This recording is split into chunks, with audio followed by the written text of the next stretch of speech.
Testing. All right. You can cut out that other. Hey, yo, hey. Yeah. Run it up, Blondo.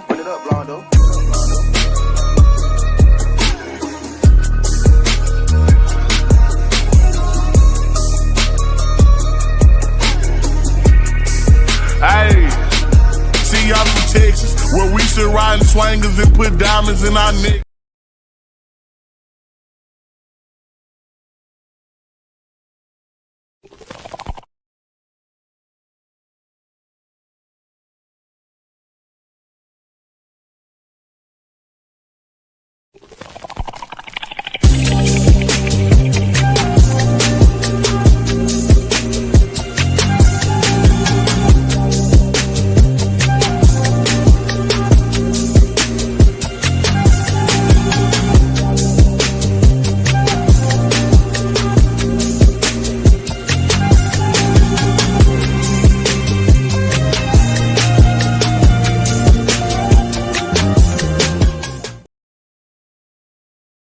What's going on, everybody? Good afternoon to everybody. I know this is a strange time to have a show, but we are here today. I'm your boy, Doc Holliday. This is HBCU Tonight in conjunction with HBC Overdrive. Make sure that you like the stream, comment, share, and most of all, subscribe to the channel. Also, hit the notification bell to get everything HBC Overdrive. But for now, y'all already know what we're here for, and I brought her in. She is not new to the show. She is true to the show. I got Coach Dawn Thornton from Alabama A&M women's basketball with us. Uh-oh. Oh, my God. Come on.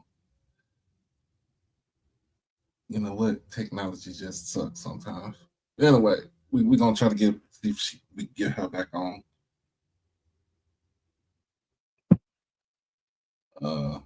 Hold on.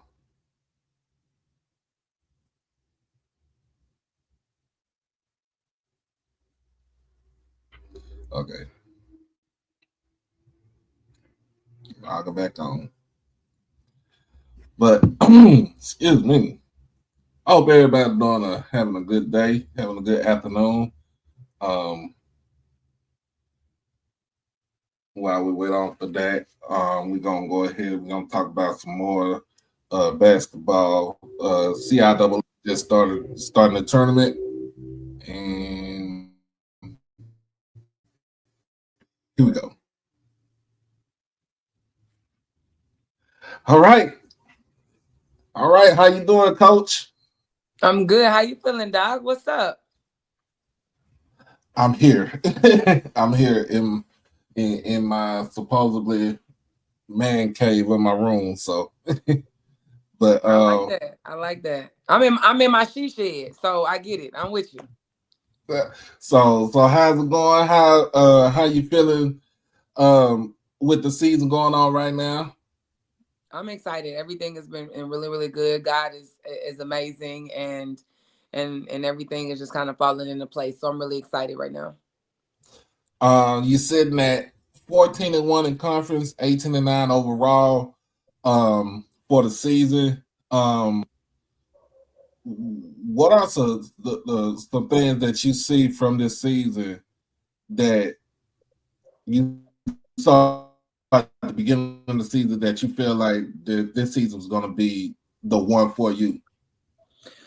Honestly, when we put this roster together back this summer and in spring, we knew the pieces that what we needed to have, having depth at the 5, having a solid point guard, and really getting some 3-level scores in.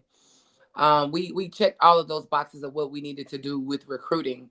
The one thing that I can honestly say, a lot of coaches probably feel the same way. The portal has been really good to us.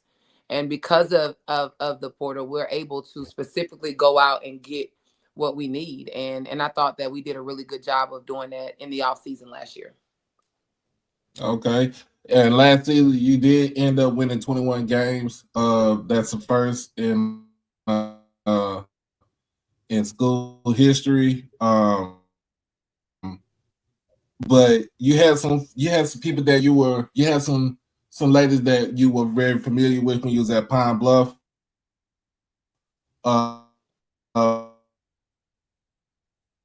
with Karai Beck and kind of moved over there with you last season, and you still got the bulk of those players for this season. Just tell me about each individual one that came over with you from Arkansas Pine Bluff. Those kids are near and dear to my heart.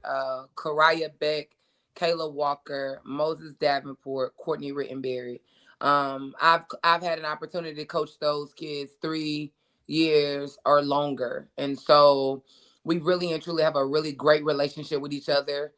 They trust me, I trust them, and I'm really just proud of their overall growth and development. I think that they have helped the transition from every team that we get. You know, we had coming here with a brand new team last year, reloading and bringing a new team in this year. They've helped absorb a lot of what those stressors look like for coaches as you're trying to build culture and lay a foundation in a program. And so it was a really smooth transition when you have that as your core. Okay. What about this season? And we're gonna talk about the streak that you got going on right now. 14 games, you haven't lost a game in conference play since early January. But 14 games in a row. About that streak, what are some things about the streak that you tell your kids, like, hey, if you want to continue to keep going, to continue this streak, we have to, we got to do this and we have to do that. We just take it one game at a time. The focus every day in practice, every week. We play every Thursday and every Saturday. And going into the game, the message is the same message no matter who we play. Just win the game, right? We just got to go 1-0. And that's the most important thing. We understand what the ultimate goal is. This season, we sought after and set individual goals as a team, stating that we wanted to be within reach to win a regular season championship. We want to be able to win a tournament championship. So we're excited about just having an opportunity to be at the table to be able to do things like that. Okay. And you have 3 games left in the season. And one of those games is against the rival, what the kids call the Ops at Alabama State. What are the things that, as far as with Alabama State, you see with them that you think you can take advantage of in that game? Alabama State is one of the toughest basketball programs on the women's side that we've seen this year. They are just relentless in their efforts of trying to find a way to pull out a win. And I know that it's going to be a very, very, very competitive game on Saturday. We expect them to be prepared. Janetta and I are good dear friends, and she's done a phenomenal job of really and truly getting those kids to play in conference. I mean, I think starting off, they kind of started off on a little rocky slate, but they found their rhythm, and we have to make sure that we're prepared and doing the things that we love to do, that we know to do, so we can continue to keep the main thing, and that's just win the game. A lot of people don't talk about this, and they don't talk about, but the coaches in the conference, yourself, the coach that you did replace at Alabama A&M, and Coach Richards over at Jackson State. You got Coach Lee, who took over your old position at Pine Bluff, who's doing a great job. And also you look at Coach Simmons at Grambling, another lady, Coach Ski at Texas Southern, and co-ladies that you can kind of pick the brain from. And like, what do they tell you as far as trying to achieve your goal and stuff, as far as being a head coach? Let me tell you, you just named 5 of the dopest Black female Division I head coaches in the country that don't get enough recognition for the efforts and for the things that they do. It's not easy coaching a group of young individuals and understanding that every day our job is is based off of performance, right? But who those women are as individuals, as I know them all, right? They are great, great, great, great people. And I think that when you have those type of people in this conference, these type of young women in this conference, you'll continue to have success and a lot of camaraderie in our league. It's hard because I think when Jeanette and I were rivalries at Texas Southern and at Prairie View, we really didn't understand how to become friends with each other. We didn't understand what that looks like because everything is so competitive.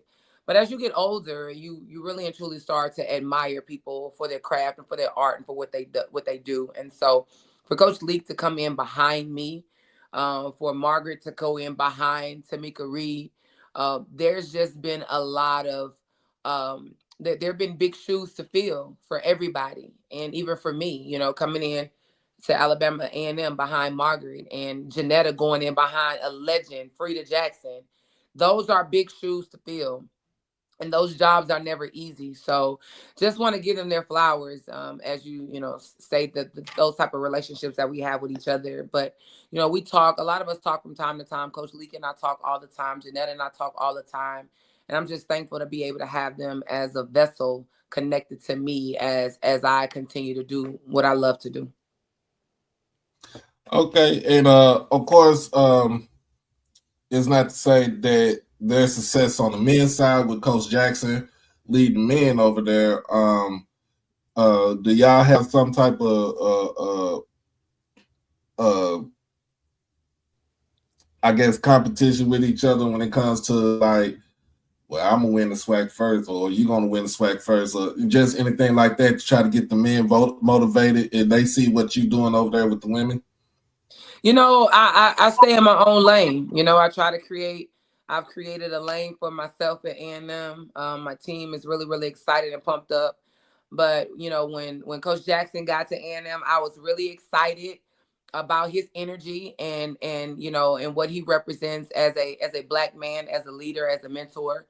And that's Tay. That's Big Bro Tay to me. And Tay is always one phone call away. Anything that I wanted to do, it's the relationship is great. It's never a problem. I know when we came back from the Christmas break one time, I went over about 20 minutes, and he like, hey. And so, once we always have been really, really dear friends with each other, and he's done a phenomenal job coming in this season, and I'm excited about what he's about to do as well, because Tavy, he on one. So I know that it's going to be some great basketball that's going to be played coming in March with him and his program. Okay. We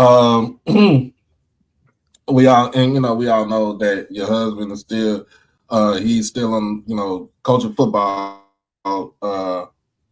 Big Said still coaching over at he's at Tennessee State right now. My son's father is the defensive coordinator at Tennessee State University. Yes, he is.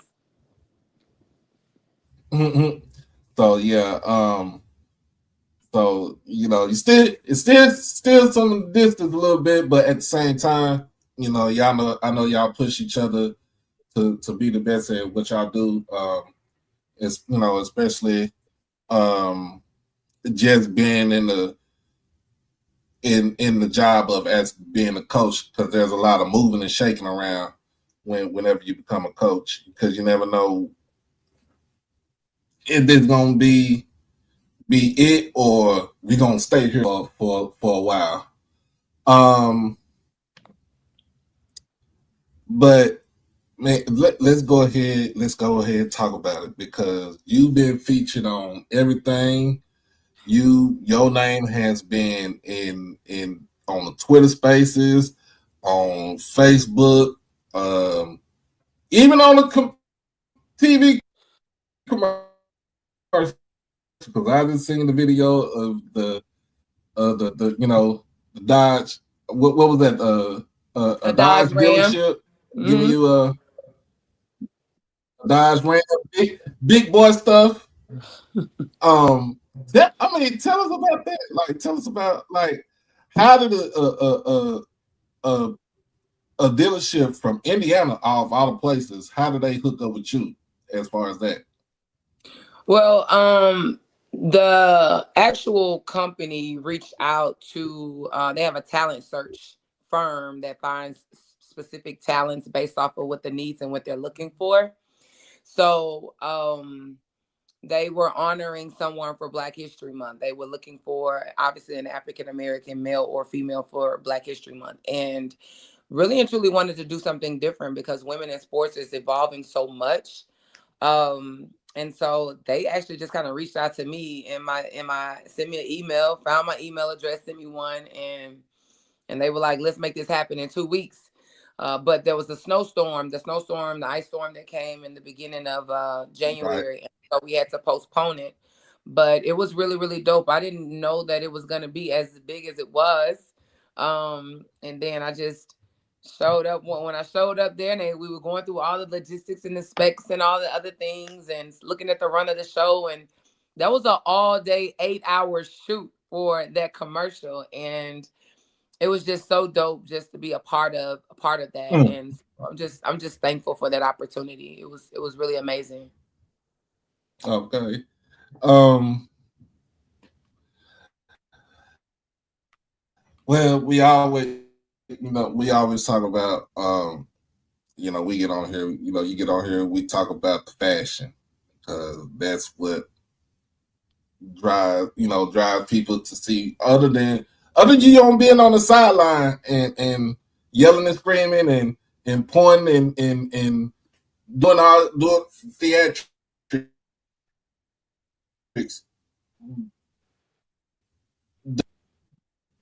is looking forward to when they see you on the sideline. I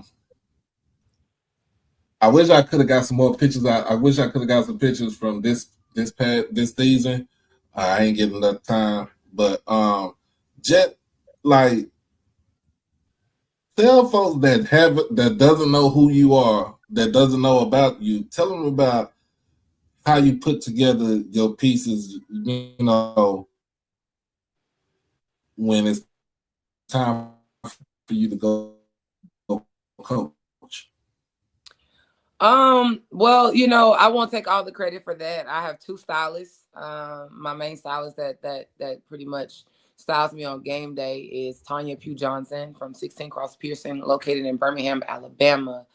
And she curates a lot of looks, a lot of different styles that I've been able to rock on the sideline. My mantra as far as what fashion looks like, to me, is you got to give the people what they didn't know that they need, right? So a lot of times that things that I will wear, things that I will put on, it's not what the normal person would wear. I mean, I just kind of stay in my own lane. I want to feel good, and I felt like the more confidence that I have when I'm wearing clothes. I think like as a Black woman growing up, right? You just told me you have daughters. That's a real thing for us to put on clothes to transform into to feel empowered, right?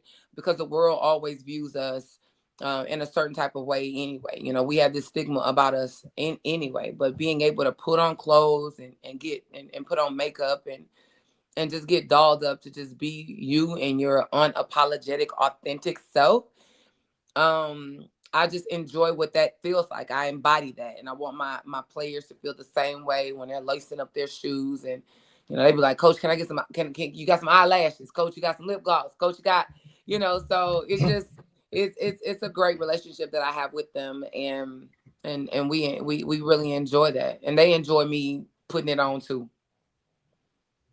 Okay.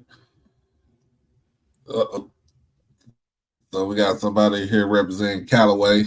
Callaway High School, 601 Beasley Road in the building. I need that DJ thing. When the DJs be hitting the NASCAR sound. Oh man. I tell my daughter, I tell my youngest daughter when she go out there, she do her mileage show. I don't care where it's at. Your daddy gonna be in the building with his camera in tow. You gonna be center of attention. Mm-hmm. And I always tell her, like, this is whatever you want to do. This is, go out there and do it.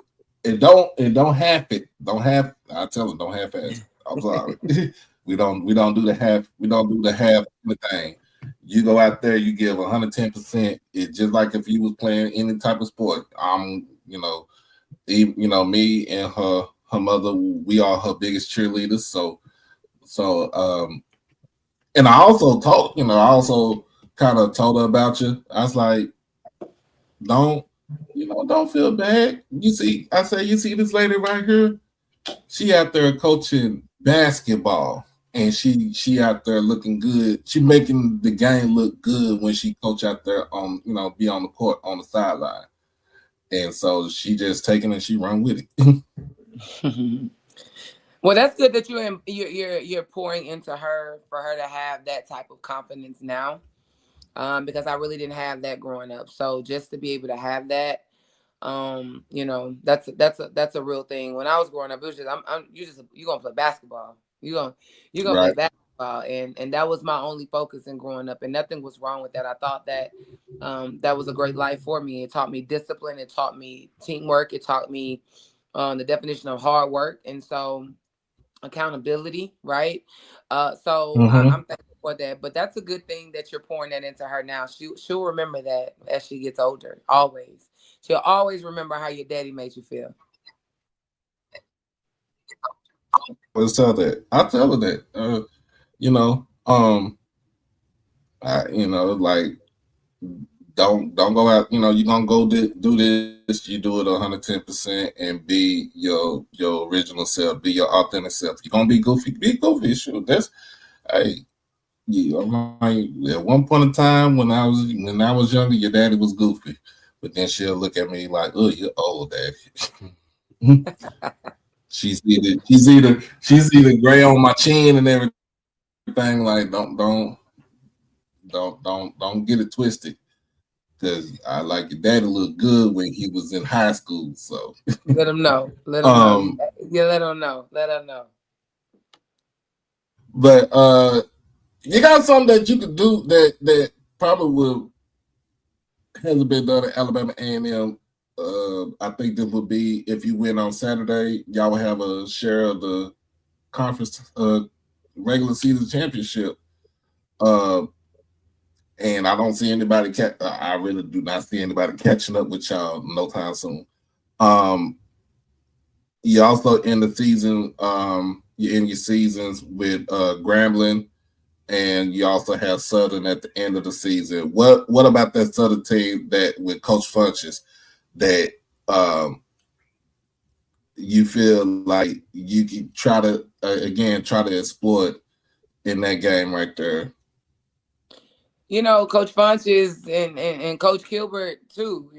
That's those are godfathers of the swag, right? That's awesome, right? But Coach Funches has been around even when I was a player. When I played at Jackson State, he was at Southern. And so as long as I can remember, the brand of basketball that Southern plays is top tier. They're a championship type program, and he's done a phenomenal job of taking on and falling in the shoes of Sandy Pugh when Sandy left, right? And so for him to be able to do all the things that he's going to do and pouring into those young women, and they play as hard as they do. Playing Southern is never easy, and I know every team in this conference feels the same exact way when you have Southern on your schedule. But honestly, I thought that was a really great game. We did a really good job. I think defensively, we just kind of locked in those last 2 minutes and was able to pull the game out. But it was a very, very, very competitive game. So I'm excited about how anxious they'll be when they get back here to Huntsville and what that's going to feel like to play them in front of our crowd, because Southern does have the largest attendance on the women's side. They're number one in the conference for attendance. And so just being able to have them and host them here in Huntsville, that's going to feel good too, because we're going to try to pack the EC for the last game of the season as well. All right. And right before we roll up out of here, as far as, because going into the tournament, I know you're going to get a bye. I don't know how they're going to do it this season as far as with the tournament goes, with the tournament brackets. going in as the number one seed, more likely you'll probably get a bye or probably a double bye. What are the things you want to tell your team as far as trying not to be complacent when it comes to having that bye and being ready when it's time for the ball to tip off? We're not focused on that at all. We got 3 games before we can get there. So we don't really know when we're going to play, right? We don't know what time we're going to play. I know we're going to play at 2:00 on this Saturday in Huntsville, Alabama, at the EC on campus versus Alabama State. And for the tournament, I think it's really important, even for me. I don't really like to look ahead. Every year as a coach, I'm kind of like, okay, we may fall here, we may play here, we may do this, we may do this. I peeked at it, honestly, last week for the first time, and it was so many different variables because of the play-in game. Now that all 12 teams get to go. My biggest concern is just to be focused on the next game. And so once we conclude the season and we play Southern, then I will actually look to see what that's going to look like. But to be honest with you, I really won't jinx myself to do it before then. I don't know. I would love to be able to go into the SWAC tournament as the number one seed. However, we still have to take care of business in order to do that. And so we just got to continue to stay focused because, things could change after a game on any given day. So we want to make sure we can keep the main thing. Okay, I got a question from Mr. Emmett. He asked, what did you see during the out-of-conference play that you needed to change the defense going into SWAC conference play? Well, actually,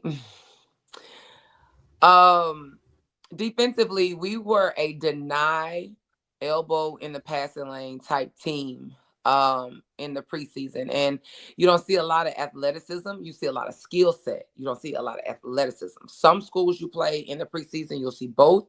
But, the way that we played as far as denying, passes and not allowing teams to get set up in their offense was what we did in the preseason. We also played that way versus Mississippi Valley. But when I talk to Coach Bree, is my defense. I have a defensive coordinator, an offensive coordinator, and a special team coordinator on my staff, right? And so talking to my DC, really and truly just like, okay, listen, and her and I have been together for a long time. So all the defense that I've ever ran before, she knows them. She's taught me some things. We're really and truly one and the same. And while the game was going on, I remember turning around to Coach Bree and I was like, nope, we can't do this. We will not do this versus Pine Bluff. And so we immediately we tried to get out of it as best as we possibly could, right? But we immediately went back to the drawing board and was like, look, we're not going to do this. We're going to do this. And we had already shown it in the preseason. We practiced it in the preseason. And so, our whole complete defensive package is things that we worked on in the summer. Last year when we brought our new team in, since May to July, we didn't work on anything offensively. We only worked on our defense. So just change that from what we were in the beginning. And I'm not going to give you all the secrets because, I don't know, the trolls may be watching, right? I don't know, right? but the way that we played versus Valley, we changed it, Emmett, the next day. And we're on a 14-game winning streak since we've done that. That's the only thing that I can say. Okay. Somebody said, what did you see that made you play that way against Valley? And another person asked, play that special team coordinator role. So, Valley was a very ultra athletic team. They're fast. In the preseason, we pressed a lot of teams. We pressed a lot of teams in the preseason because we were so athletic. But I went into the game ready to play Mississippi Valley, thinking in my mind as the head coach, taking complete accountability. I want to press Valley for 40 minutes. I want to go in the conference thinking that we can press everybody in conference just as we did in the preseason. And it sped us up and we couldn't really get into the flow of what we needed to do. So those who have watched us, we don't really press a whole lot. Sometimes we may show it a little bit, we may not. So we kind of went away from that and and just settled in. And my special teams coordinator, right? That's like what jump ball, that's like baseline out of bounds, that's like sideline out of bounds, certain things like that. So, you know, I think I like it. That my staff likes it. It keeps everything kind of fun and exciting too. And then that way I know exactly they are head coaches of their area.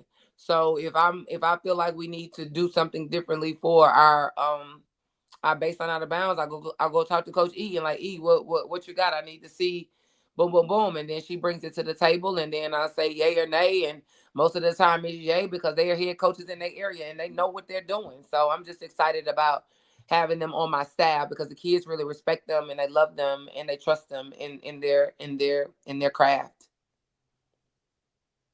And the thing about it is too that what I see on Twitter and everything, that those kids, those girls love you. They well, what's the old saying? Old people say, well, they love the draws off of you. But they love you as a coach, but I think they also see you as more of a mother figure to them. Just tell them about how, just the team and the enthusiasm that you see about your team. Well, I'm a player's coach, so I've flown to LaGrange, Georgia, just to sit with a high school kid to go and get her meningitis shot that she had to have for to go to college. I've flown to LA to go sit at a memorial with one of my players when her grandmother passed. I pull up to the graduation. I pull up to the family reunion. Um, you know, um, I pull up to the graduation parties. I'm everywhere that I had a kid. I had a player to get pregnant on me during basketball season. And I still made sure I cooked a hot meal for her while she was in the hospital on bed rest, eating 3 days a week. And I take her food to her and her daughter's father 3 times a week. And when there was no place for me to sit down, I lay in the bed and sit in the bed next to her. So it's just, I don't think that there's a person that loves these kids more than outside of their families than who I am as a coach. Because I understand that if it was not for them, then I would have no role. I would have no job. I would have no career. So it's not a transactional thing for me. It's not like I bring you here and you're supposed to produce X, Y, and Z. No, I bring you here so you could be a part of my family, so you can be an extension of me, so you can always and forever pick up the phone and have somebody that's gonna have your back. And that's just kind of how I've always coached. That's how I've always been. I don't think that I had those type of relationships with my coaches when I played college basketball. And I really and truly wanted to because I looked up to my coaches. But they just, they were there to do a job, and nothing is wrong with that. But that's just kind of what they did, and I just wanted to be everything different than that. And they respond very well because they know when we hang up the phone with each other, I love you. We say I love you. We hug each other, we check on each other. What's up? You good? I talk to parents all the time. I pick up the phone and talk to parents. So we're a family. This is bigger than basketball. This is not just about basketball. So I'm just thankful that God has given me an opportunity to be a role model in each one of their lives. Okay. I know a lot of people talk about this, the NIL, with NIL for portal. What's your thoughts about that?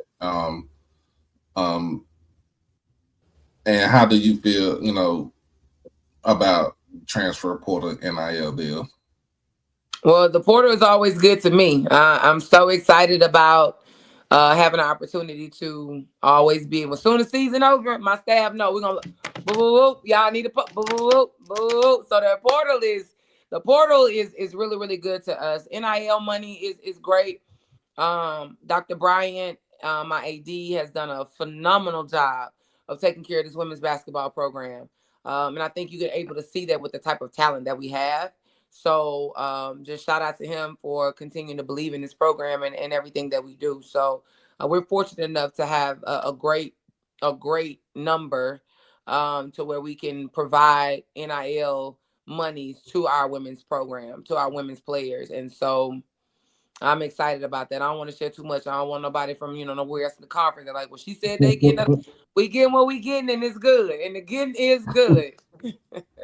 All right.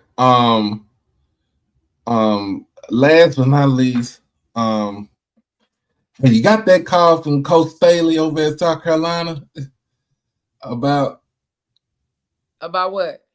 Playing each other. They wanted us to come there. If it wasn't last season, it may have been the season before last. I know Coach Law reached out. And I would love to. I would love to be able to take my team to South Carolina. But I think right now where we are at Alabama A&M, we're in a place right now where we can host a Power 5 school, as we have done for these last 2 years, every year.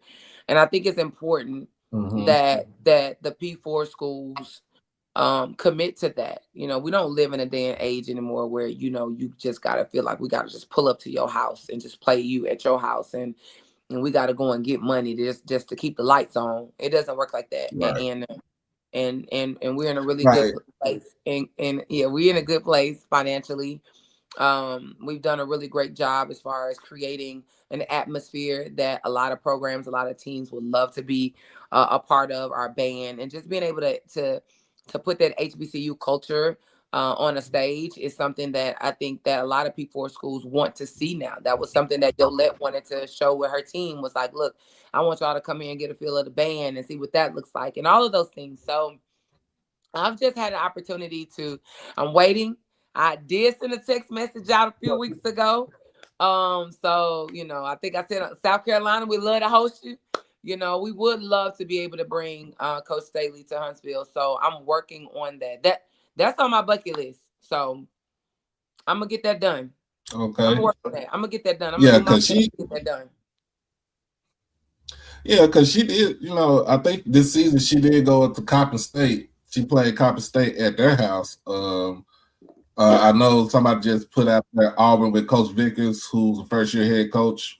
We reached out to Auburn. Yeah, Auburn. Emmett calling for me. I reached out to him. Everybody don't want to pull up to your set. I reached out to him. And tell them I say hit me about. We love to host. We love to host. All right, but hey, look, you already know you family on this show. You always come through.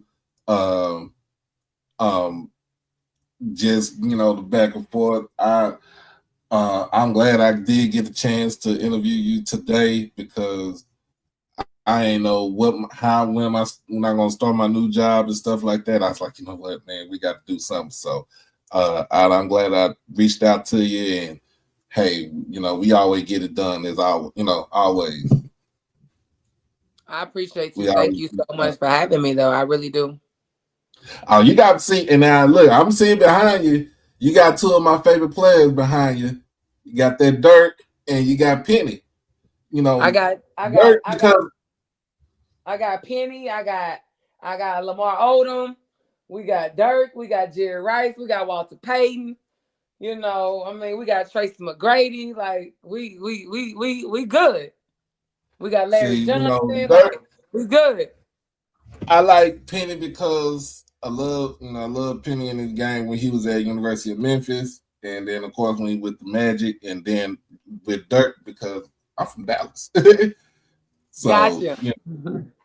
So that I call him my GOAT, because look, I sat 21 seasons watching this dude, and he doing it all, almost all by himself. I love Dirk. I love Dirk. Love Dirk. Dirk got a nice little jump shot from the high post and a good little mid-range game. Dirk, yeah, that was my dude. Oh yeah. But I appreciate you for coming on as always. We're gonna tune in on Thursday. Is it Thursday or Saturday? It's Saturday. We play Saturday. Yep. Play Saturday against Alabama State. And I think that game should be on SWAC TV. SWAC TV has been a godsend for us. Let me tell you, those games be popping on SWAC TV. You can go back and watch them. Shout out to the conference for locking that down. It has been amazing. Amazing. It's been everything. I love it. I love it. All right. And we shall see you down the line in the conference tournament. in the next couple of weeks. And good luck to you and to the Lady Bulldogs, Alabama A&M. And we'll get back on here. We're gonna get back on here again during the off season. Well, I surely appreciate it. It's all love. Thank y'all so much for having me. Doc, anytime you need me, pick up the phone and call me. I got you. All right. I got to send because I got a new number, so I'm gonna send it to you when I text when we get off of here. Perfect. That works. All right. You have a good one, Coach. You too. Bye. Bye-bye.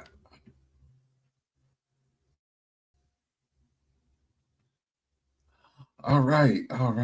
Look, we'll be right back.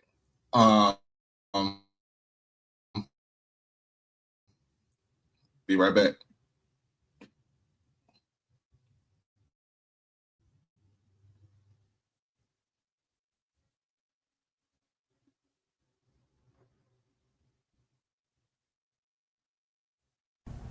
It's your boy Doc Holiday. Become a subscriber on HBCU Overdrive on YouTube, and you can follow me on all social media platforms at HBCU_Overdrive on Twitter and Instagram. You can catch me on TikTok at Holiday1925 and on Facebook under my real name, David E. Smith Douglas. Also, when you become an exclusive family member, you get all the membership perks. You get all the exclusive members only videos, early access to new videos, member shout-outs, and members only live chats. And also you can get birthday shout outs on here and win member when you become a subscriber. You can also hit the donation to the Cash App at HBCU Overdrive. You can hit the PayPal David Smith 1925, and you can hit the Zelle David E. Smith 30 at gmail.com. Remember, all proceeds go towards the channel, not the pocket.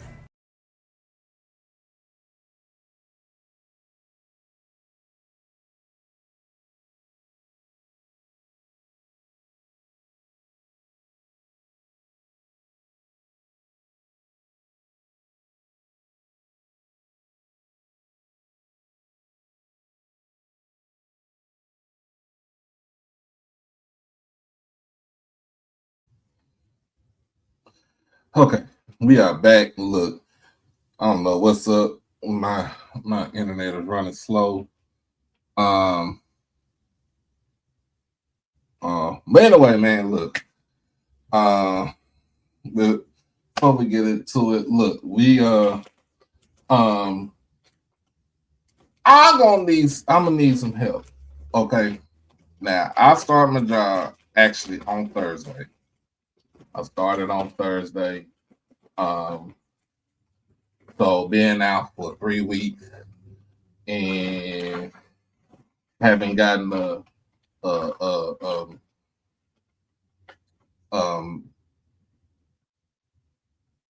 unemployment yet, haven't gotten it yet.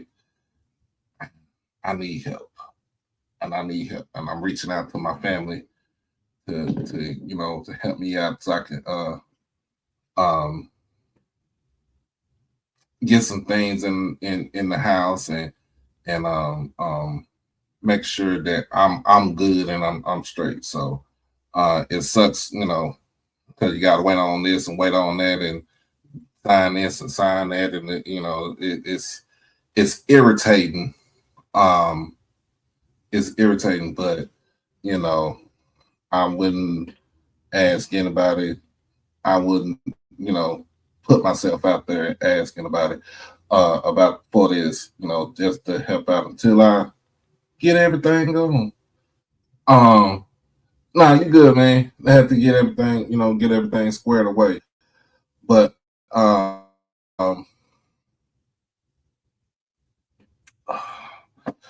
also another thing that I had to talk about.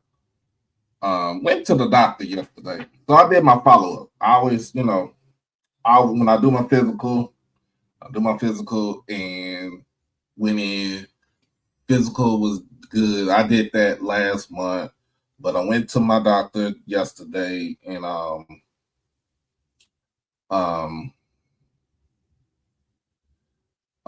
just did a follow-up, but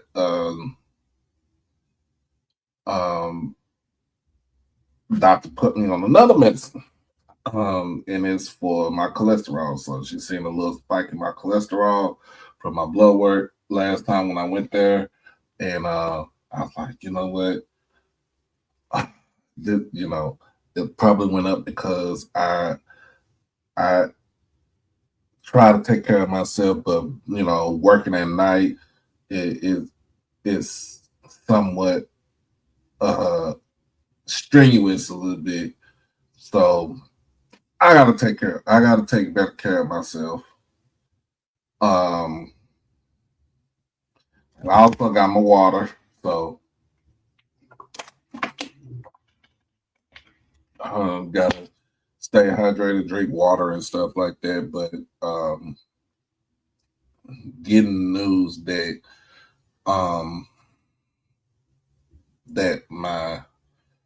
because of my high blood pressure, my kidneys are working in overtime, and my kidney functions are kind of going down a little bit. The number is going down, so I got to keep my numbers up.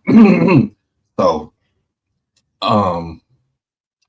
that's what's been going on with me and everything, and it's I got to take care of myself. I got to take better care of myself when it comes down to it.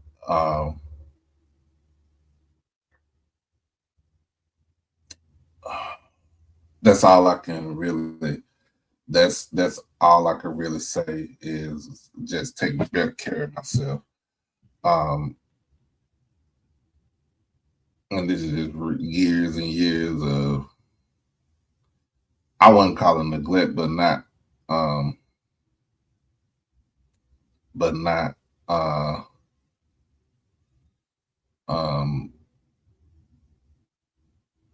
seeing the signs and waiting until it was too late to see, all the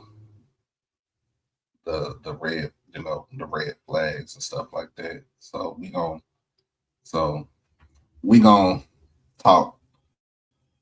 I'm gonna get myself back into some shape.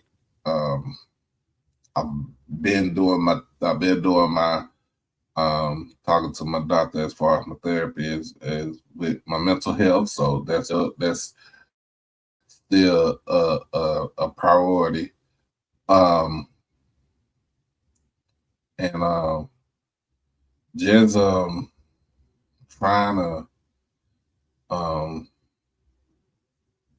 just trying to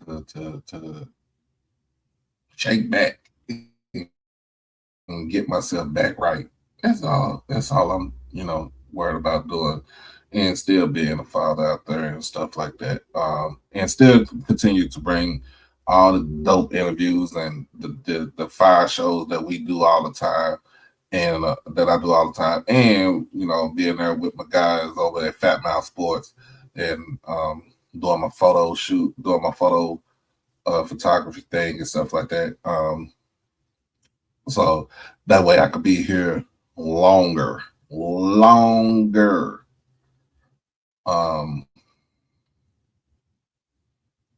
I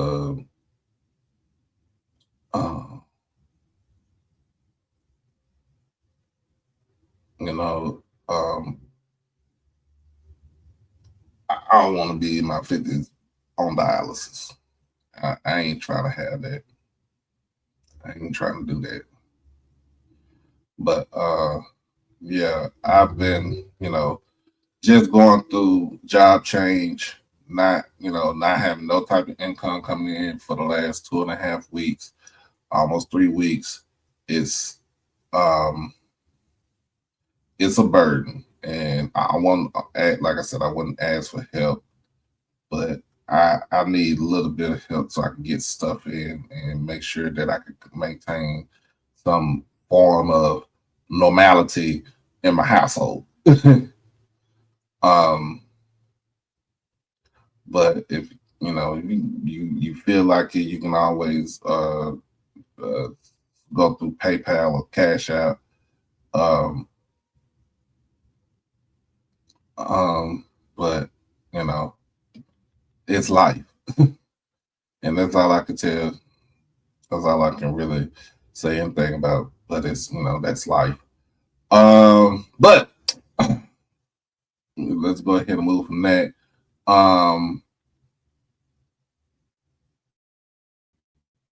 We had 2 games last night. They were both at Mississippi Valley. Valley's women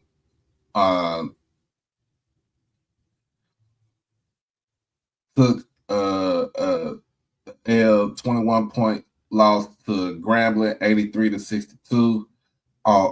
That's the men, but on the women's side,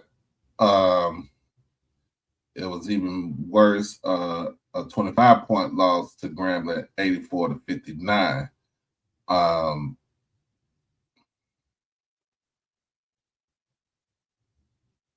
the men's side, that drops them back to a 1-game losing streak, and on the women's side, that kind of puts Valley at, I wouldn't say at a disadvantage, but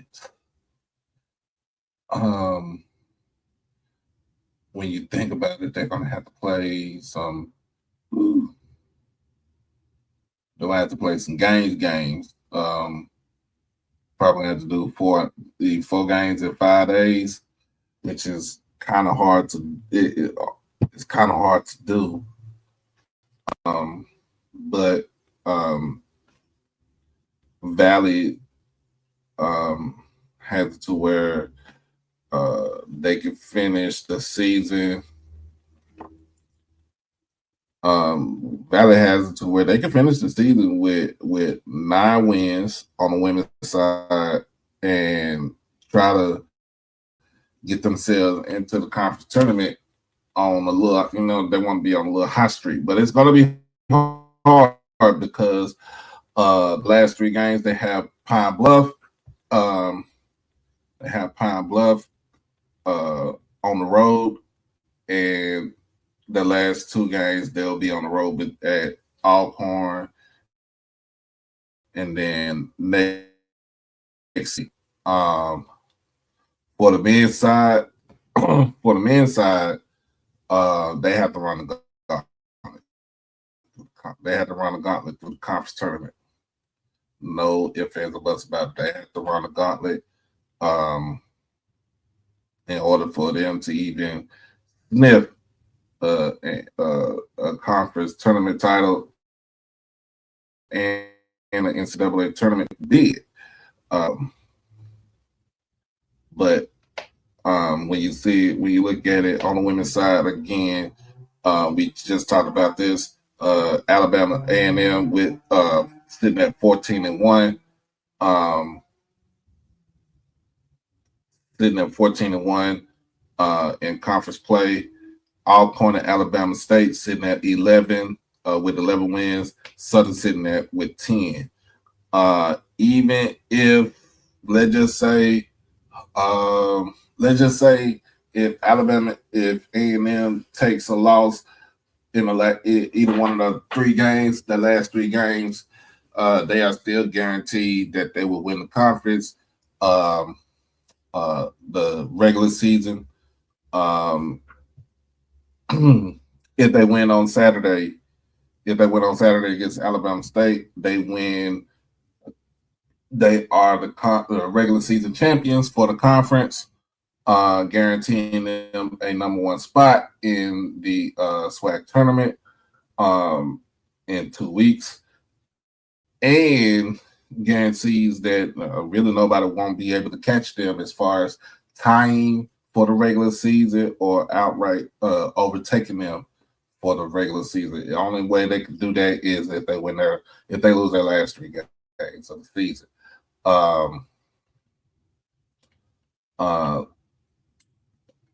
Alcorn can actually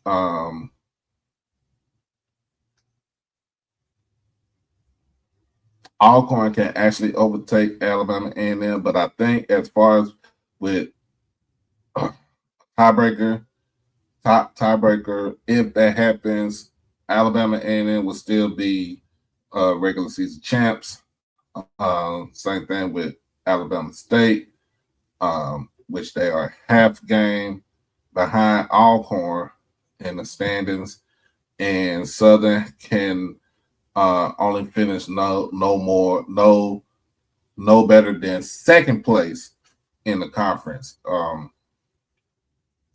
You also have Pine Bluff sitting at 8-7, Jackson State and Grambling sitting at 7-7. So trying to win the last 3 games of the season.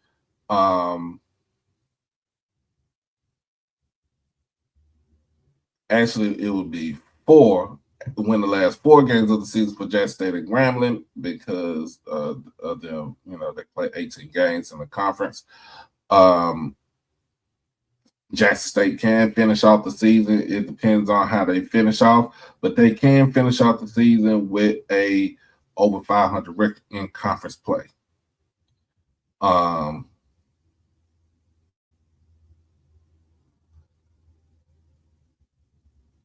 And this is on the women's side. On the men's side, of course, Bethune-Cookman has the lead sitting at 12-3. Sitting at 12-3 right now in the standings.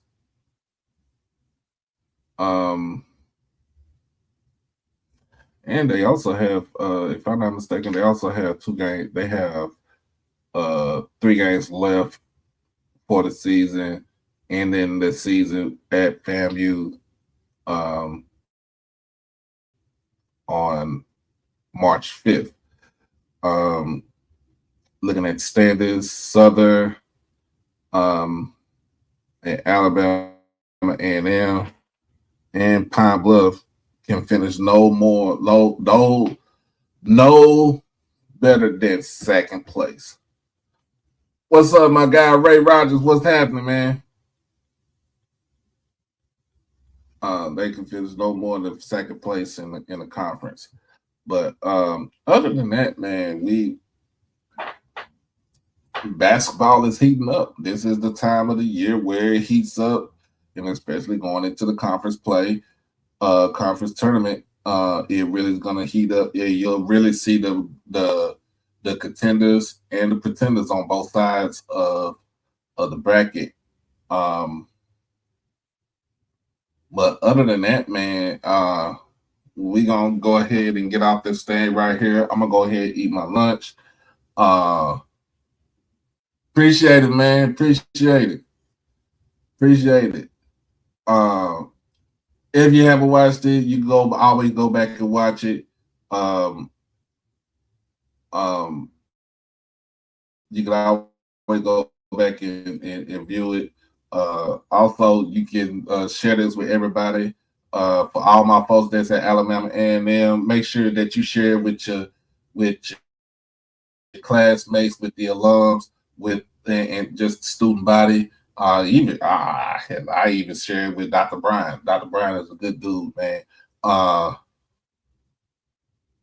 But other than that, man, we gonna be out of here.